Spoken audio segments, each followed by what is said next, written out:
Good.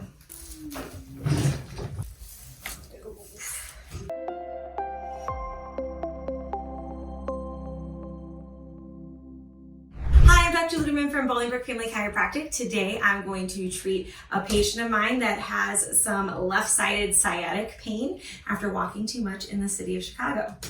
So what I'm going to do here is I'm going to start and I'm going to check her leg length. Any pain at all when I'm bringing the legs up like that? No. And then, as you can see, she's short on her right leg here, and then when I bring the leg up like this, I can get that right heel to butt, but not the left side, which means that her left sacrum is rotated. So we're gonna go ahead and cross the leg over here. Any pain at all when I press on this? Yeah.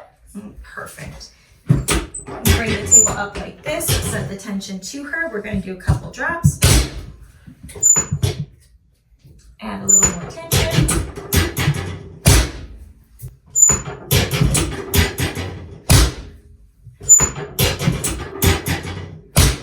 Perfect. Then we'll bring the legs back down. Gonna check again. Her legs are now even. We're gonna go ahead and press in, and there we go. So still a little more tension on the left side than the right, but I'm getting the heels closer to the butt there. So then leave that leg here. I'm gonna go ahead and find some trigger points in her glute. Any pain here? Yeah. Yep.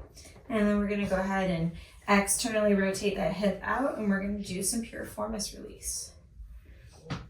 Pain where I'm pushing or pain going down the leg? Where you're pushing. With my dagger thumb? Yeah. And I don't know if you can see this on film, but there's definitely a little catch as I'm stripping through the muscle. As we work through that range of motion is limited. We're gonna go back and check here. Perfect. And there you go. I did give you a couple more inches. Just so you know. You went from like 2 millimeters to 0. Any pain when I press here? Yeah.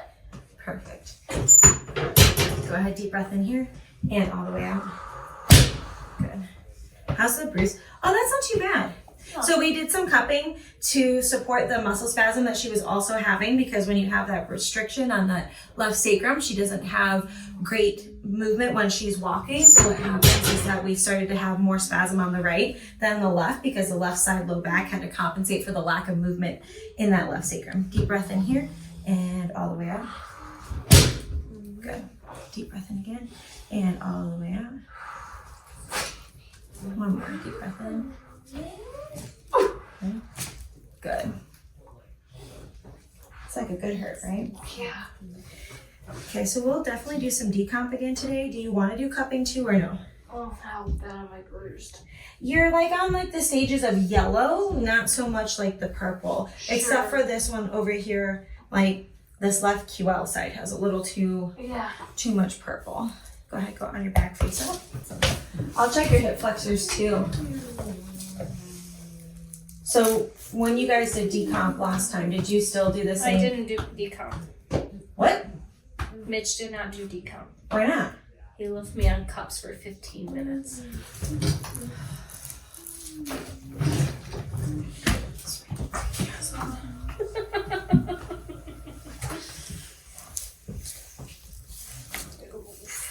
I guess treatment plan be damned then.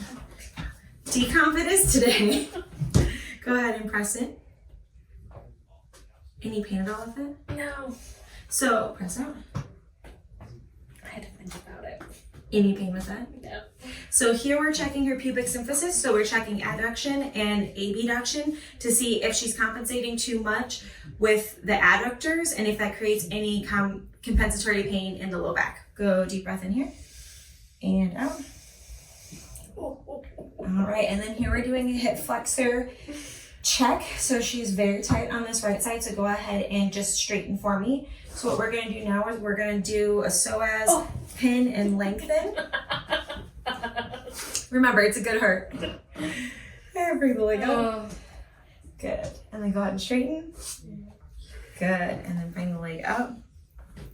So we're gonna work psoas major and psoas minor. Go ahead and straighten. And then bring the leg up. Good. Then go ahead and straighten. And then bring the leg up. And then go ahead and straighten again. Perfect. And then bring the leg up. Okay, like 3 more. Go ahead and straighten. And then like up. When you have low back pain, is that the hip flexor and your low back muscles are fighting each other in a game of tug of war. And our patient here, she sits a lot during the day and then also spends a good amount of time walking. So when she spends too much time in hip flexion and then she asks her body to do hip extension, her hip flexor and her low back are fighting against each other. And in this case, her hip flexor won, which is why she has low back pain, right? Mm-hmm. Mm-hmm. Because it was a flexion-based injury. Deep breath in again. And out. See, that one's good. Uh-huh. Like, way different. Like, no pain. But that's also because your sacrum was rotated to the left, so it should be, if you're following correct biomechanics, it should be the right anterior that's tighter. If the left posterior is rotated, the right anterior should be tighter.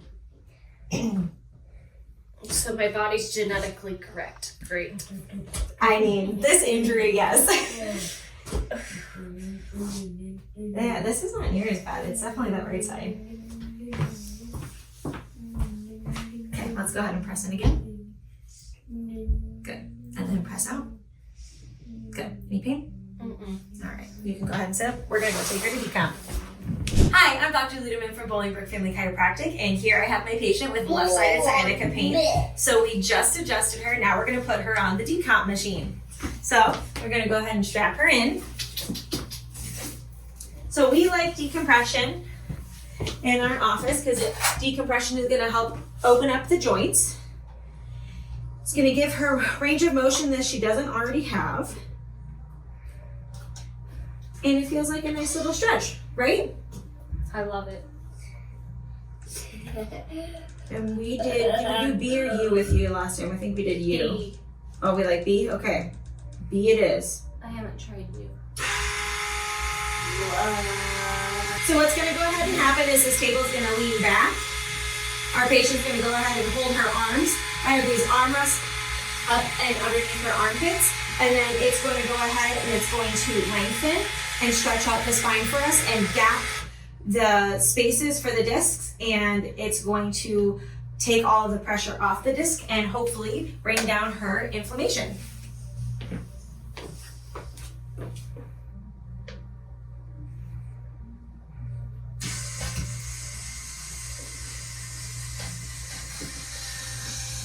And we're also going to add like 2 inches to your height.